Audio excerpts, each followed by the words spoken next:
రండి ఈరోజు మనం ఒక అద్భుతమైన ఎంతో రహస్యమైన కథ గురించి మాట్లాడుకుందాం. యుగాలు గడిచిపోతున్నా తరగని ఒక వరం, అదే వరదరాజుని వరం. మీరెప్పుడైనా విన్నారా? ప్రతి 40 ఏళ్లకు ఒక్కసారి మాత్రమే కనిపించే దేవుడి గురించి. ఇది ఏదో కల్పన కాదు, అక్షరాలా నిజం. అవునండి, మీరు విన్నది కరెక్టే. 1, 2 కాదు, ఏకంగా 40 సంవత్సరాలు. అంటే మన జీవితంలో బహుశా ఒకసారి లేదా 2 సార్లు మాత్రమే చూసే అవకాశం ఉంటుంది. ఇంతకీ ఏంటి సుదీర్ఘ నిరీక్షణ వెనుక ఉన్న అసలు రహస్యం? సరే పదండి, ఆ నిరీక్షణ వెనుకున్న కథలోకి మన మొదటి అడుగు వేద్దాం. అసలు విషయంలోకొస్తే హస్తిగిరి అనే ఒక పవిత్ర స్థలంలో ఒక దేవతామూర్తి ప్రతి 4 దశాబ్దాలకొకసారి అనంత సరస్సు అనే సరస్సు నుండి బయటకొస్తారు. మరి ఎన్ని రోజులు ఉంటారనుకుంటున్నారు?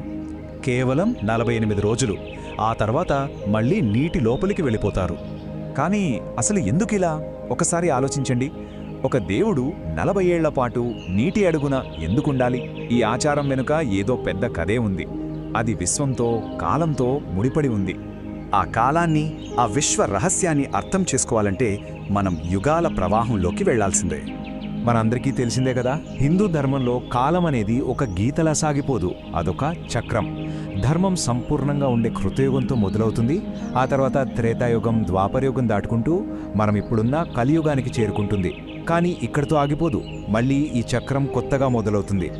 ఇక్కడే సామయ్య అసలైన అద్భుతముంది. ఈ వరదరాజస్వామి ఏదో ఒక్క యుగానికి మాత్రమే చెందిన దేవుడు కాదు. ఇది చూడండి, కృతయుగంలో సృష్టికర్త బ్రహ్మదేవుడే ఆయన్ని పూజించారు.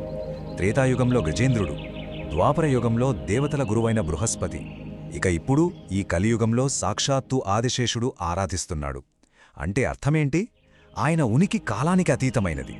మరి ఇంతటి గొప్ప దైవం, యుగాల కందని ఈ స్వామి ఎలా ఆవిర్భవించాడు? ఆయన కథేంటో తెలుసా? అది అగ్ని నుంచి మొదలయ్యింది.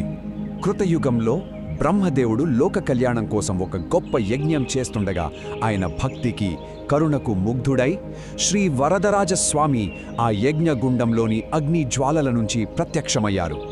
ఆయనే వరాలిచ్చే రాజు, వరదరాజు. అగ్ని నుంచి ఆవిర్భవించిన స్వామి రూపాన్ని ఒక ప్రత్యేకమైన పవిత్రమైన చెట్టు కలపతో చెక్కారు. అదే అత్తి చెట్టు. అందుకే ఆయనకు అత్తి వరదర్ అని కూడా పేరు. మన సంప్రదాయంలో అత్తి చెట్టు అంటే సామాన్యమైనది కాదు. అది పవిత్రతకు, జ్ఞానానికి, ఇంకా ముఖ్యంగా దీర్ఘాయుష్కు ప్రతీక. ఈ కథలో మనం గమనిస్తే కొన్ని సంఖ్యలు పదే పదే వస్తున్నాయి కదా. 40 ఏళ్ళు, 48 రోజులు.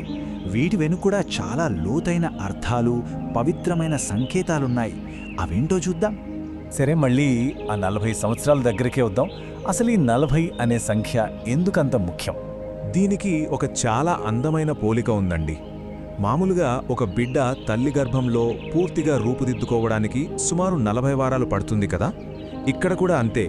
ఈ 40 సంవత్సరాల సుదీర్ఘ నిరీక్షణను ఒక దైవిక గర్భధారణ కాలంలా భావిస్తారు. అంటే తరతరాల భక్తి, ఎదురుచూపుల తర్వాత ఆ దైవానుగ్రహం మనకు దర్శనమివ్వడానికి పట్టే సమయమది. ఓకే, 40 ఏళ్ల నిరీక్షణ తర్వాత స్వామి బయటకు వస్తారు. కానీ దర్శనమిచ్చేది కేవలం 48 రోజులు మాత్రమే. ఎందుకు? ఈ 48 అనే సంఖ్య వెనుక ఉన్న రహస్యమేంటి? జ్యోతిష్య శాస్త్రంలో ఈ 48 రోజుల కాలాన్ని ఒక మండలమని పిలుస్తారు. ఇది యాదృచ్ఛికంగా పెట్టిన సమయం కాదు.